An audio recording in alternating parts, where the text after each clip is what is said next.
আজকের ভিডিওতে থাকবে শাপলা ইলিশ রেসিপি। প্রথমবারের মতো রান্না করেছিলাম এবং খেয়েছি প্রথমবারের মতো। তবে সেদিন খেয়েছিলাম চিংড়ি মাছ দিয়ে, আজকে আমি ইলিশ মাছ দিয়ে রান্না করব। চিংড়ি মাছেরটাও সেদিন টেস্ট ভালোই লেগেছিল, তারপরে আজকে ইলিশ মাছেরটা তাও অনেক মজার ছিল। বাবার বাড়িতে বসে কোনো সময় আমি শাপলা খাইনি, কিন্তু মা কোনো সময় রান্নাও করেনি। শ্বশুর বাড়িতে এসে দেখি তাও সেম অবস্থা, শাশুড়িও কোনো সময় রান্না করেনি।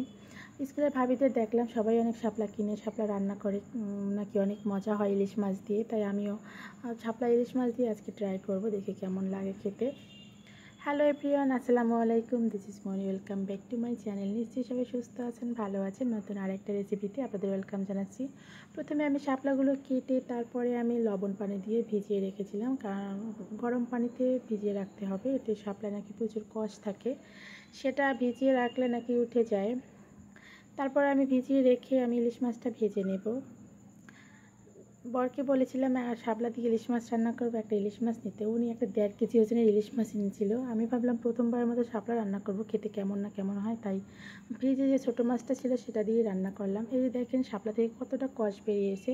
আমি গরম পানি আর লবণ দিয়ে ভিজিয়ে রেখেছিলাম। শাপলাটা অনেকটা নরম হয়েছে, এতে পানিটা কম বের হবে। আমি একদম চিপড়ে নিয়েছি যাতে পানিটা একদম ঝরে যায়।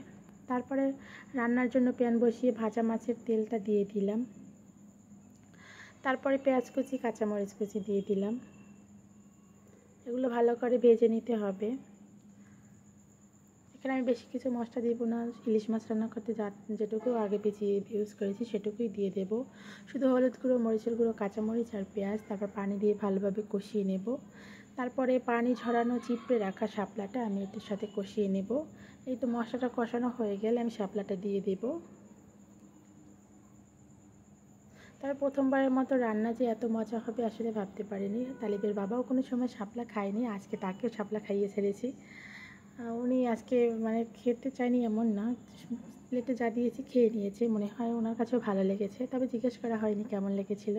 এই তো আমি শাপলাটা দিয়ে তারপর ঢেকে রেখেছিলাম। শাপলা থেকে বেশ একটু পানি ছেড়ে দিয়েছে, আমি এতেই রান্না করে নেব, এর থেকে আর বেশি দিব না।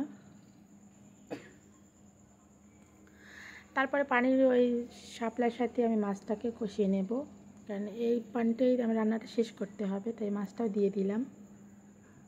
যেহেতু শাপলা অনেক নরম হয় তাই এতে পানি না দেওয়াটাই ভালো। আমি স্বাদ মতো লবণও দিয়ে দিয়েছিলাম, হয়তো এটা স্কিপ হয়ে গেছে।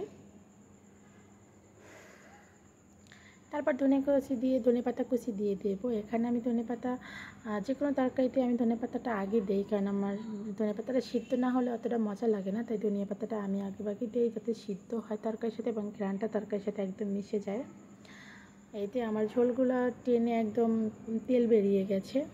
আমার শাপলা রান্নাটা প্রায় কমপ্লিট, আর একটু জাল করে নেব।